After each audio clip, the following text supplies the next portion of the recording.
নমস্কার, মুঠোফোন বার্তায় আপনাদের সকলকে স্বাগত।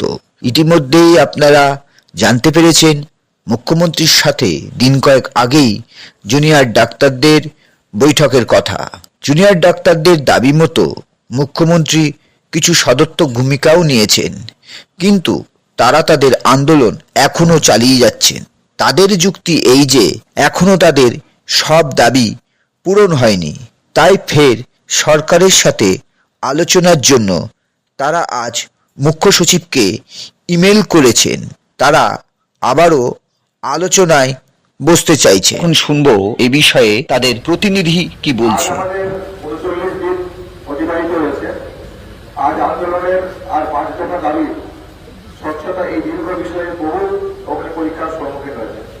রাজনৈতিক উদ্দেশ্য প্রসূত ব্যবহারের চেষ্টা, বিচার নয়, মিথ্যে অভিযোগ, ইমেল, অডিও ক্লিপ নিয়ে আমাদের মধ্যে বিভেদ সৃষ্টি করা এবং আমাদের আন্দোলনকে কালবিলম্বিত করার চেষ্টা হয়েছে বারবার। গতকাল আপনারা যেমন জানেন, মাননীয় মুখ্যমন্ত্রীর সাথে আমাদের সুদীর্ঘ আলোচনা হয় 5 দফা দাবিকে সামনে রেখে। সেখান থেকে সুনির্দিষ্ট কিছু প্রতিশ্রুতি তার দিক থেকে উঠে এখনো পাইনি। আমরা দ্রুত এই দাবিগুলি পূরণের দাবি জানাচ্ছি। আমরা চাইছি দ্রুত রাজ্য সরকারের পদক্ষেপ করে আলোচনার মাধ্যমে আমাদের উপযুক্ত দাবিগুলি পূরণ করা হোক। আমরা কাজে ফিরতে চাই। আমরা চাই অতি দ্রুততার সাথে